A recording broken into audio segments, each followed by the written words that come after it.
to Live and Eat Fearlessly TV. I'm your host, Michelle Leath, and you're watching Fearless Friday, my weekly video series designed to help you detox your relationship with food and reclaim your permission to live and eat fearlessly.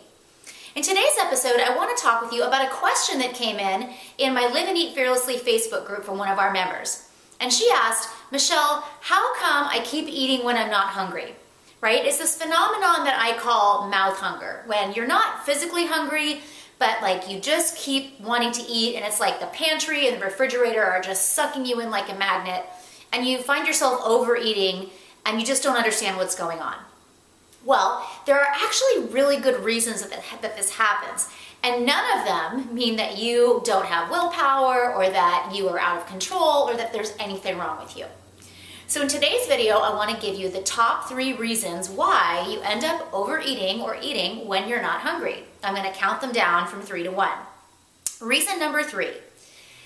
Eating provides some kind of physical benefit for your energy.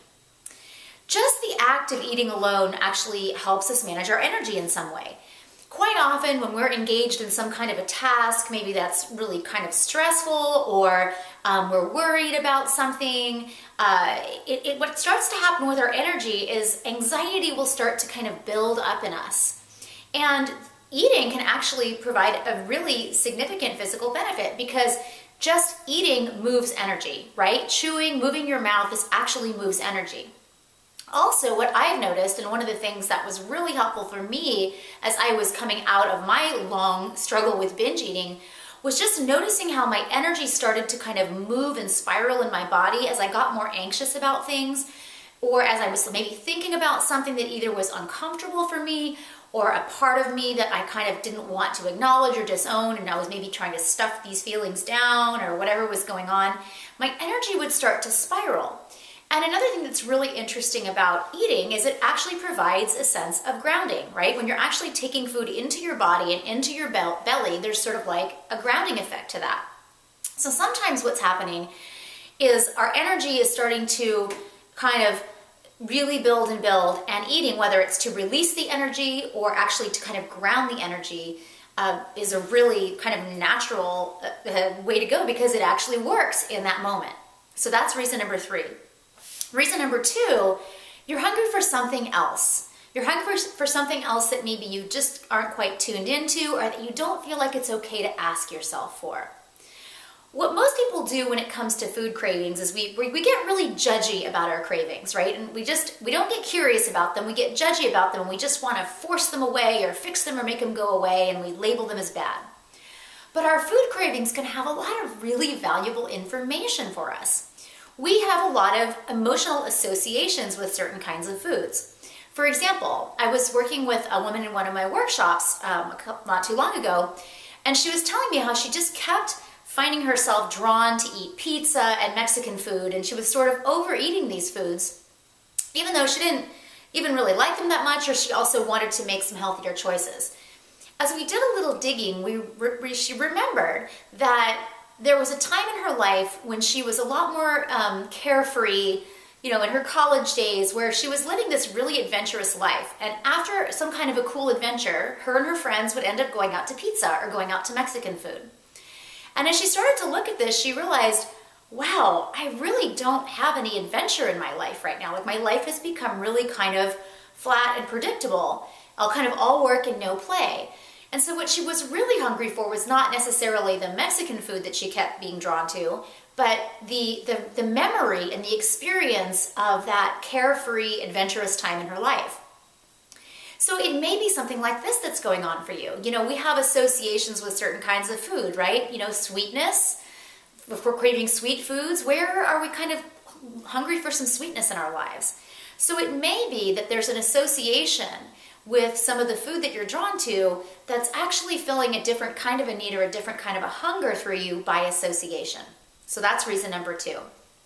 Reason number 1, and this is actually the most common, and what's cool is this is actually the easiest one to transform. This is really just a physiologic thing, and it's especially associated with that kind of that kind of eating and overeating and grazing and snacking that tends to sneak up on us in the afternoon and like carry you through the rest of the day. And this reason is a lack of awareness. And what I mean is a lack of awareness and presence with the other meals that you've eaten that day.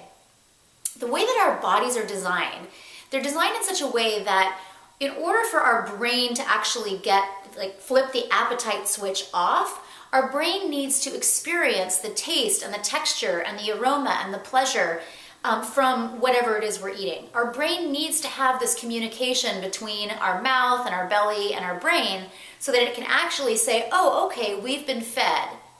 And if this doesn't happen because you're not really present when you're eating, like you're multitasking, you're distracted, or you're rushing through your meals, or even if you're just kind of judging yourself and worried about what you're eating and all up in your head, that feedback loop doesn't get registered. And so your brain actually interprets that as a missed meal. And in that case, your survival instinct, because of your survival instinct, your brain will do the only thing it knows how to do, and that's continue to send out the signal, hungry. I didn't get fed, feed me. So even though you may actually have food in your belly and your stomach's feeling satisfied and you're full, your mouth and your brain are still kind of going, we didn't eat, so we need to go and eat. And that survival instinct is going to be much more powerful than any ideas you have about what you should or shouldn't be eating or when you should or shouldn't be eating. So the great news is you can really easily turn that around by simply practicing bringing more awareness and presence to your meals earlier in the day. How can you be a little bit more present with your food? Just savor what you're eating and really give it your attention so that your brain can then flip the switch, that mouth hunger can go away, you can be satisfied and move on with your day. So there are the top 3 reasons that you eat when you're not hungry. I hope that's been helpful for you. If you liked this video, please leave a comment below. Let me know what you're taking away from this. What's one new practice or step that you can actually start to work with right away to help you become more empowered with your food choices? And as always, please subscribe to the channel while you're here. And if you'd like a little bit more support around detoxing your relationship with food, go on over to liveandeatfearlessly.com. Check out all the resources I have on the blog for you there. And I will see you back next week for another episode of Fearless Friday. Have a super nourishing weekend.